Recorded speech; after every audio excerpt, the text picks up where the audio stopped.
Canoas é a primeira cidade brasileira a ter um quilombo reconhecido em seu território.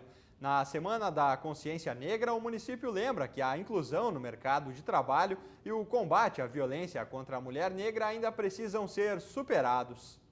Os negros chegaram no Brasil quando o país ainda era colônia. Vieram como escravos. Mais de 500 anos depois, as barreiras ainda precisam ser vencidas. No meio de luxuosos condomínios, Canoas guarda o primeiro quilombo reconhecido nacionalmente. O Chácara das Rosas existe há 71 anos. Mesma idade de Dona Miguelina, que é a moradora mais antiga. Os 86 habitantes conviveram com falta de água, saneamento e energia elétrica. Hoje, essas dificuldades estão superadas. A cor é de menos. As pessoas que não entendem, né? Que todos são os irmãos. 46% dos desempregados de Canoas são negros. E a violência contra mulheres e jovens supera a média de pessoas de outras raças. Carla representa uma religião típica africana.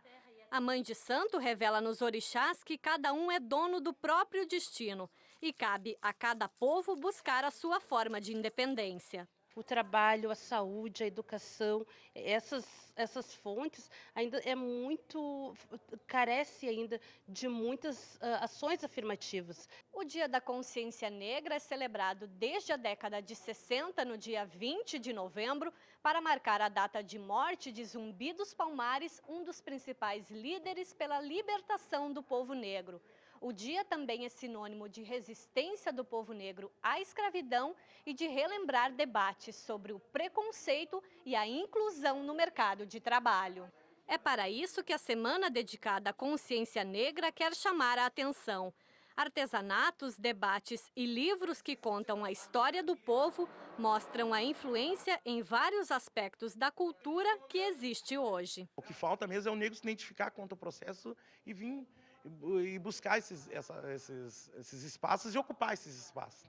No quilombo, os moradores vão ganhar casas novas até o fim do ano, mas a maior conquista é outra. Era difícil tu provar para alguém que aquela tua ideia, que aquela tua proposta, que aquela tua intenção é uma intenção boa, positiva, para ajudar, para trabalhar, para construir junto. Escravos de ontem, donos do nosso amanhã. Hoje, nós somos os nossos donos. O professor da UBRA e historiador Roberto dos Santos é especialista no assunto e está aqui conosco para comentar esse assunto. Professor, nós estamos na Semana da Consciência Negra. Qual é o principal desafio da população negra no país? Boa noite. Boa noite. Acredito que o principal desafio seja conseguir usufruir dos direitos de cidadão e de cidadania que o Estado brasileiro pode e deve oferecer. A luta do povo negro é uma luta antiga, secular, de pós-abolição, e ela precisa ser renovada com a memória. A Semana da Consciência Negra, aqui em Canoas, ela tem esse propósito e ela se articula nesse sentido.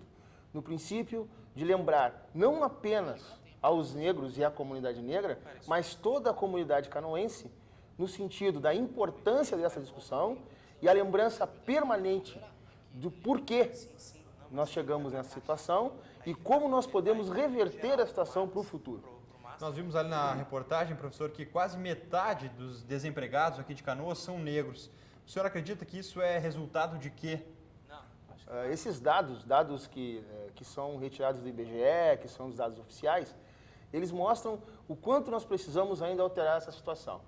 Sem dúvida, a característica da história brasileira, a característica da economia brasileira, os processos de formação de mão de obra, a formação em termos de educação oficial, formal, o afastamento dos negros de todo o acesso das informações, o acesso que é determinado pelas instituições, assim como também o aspecto e aquilo que se considera o trabalhador ideal, tipicamente o estereótipo de um trabalhador ideal, que é fruto da história do nosso país, sem dúvida alguma, somado à falta de políticas públicas que se dediquem especificamente ao processo de garantir esse caminho, levam a essa realidade que nós temos hoje da comunidade negra.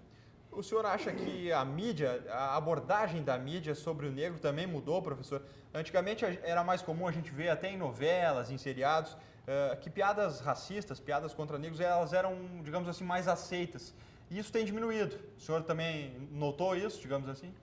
Acredito que, em função de toda essa história, da militância, da cobrança dos movimentos negros em relação a como o negro deve ser visto na sociedade, fez com que os meios de comunicação e os meios oficiais de comunicação tomassem um certo cuidado em como se apresenta e como se fala, não só dos negros, mas também de outras etnias.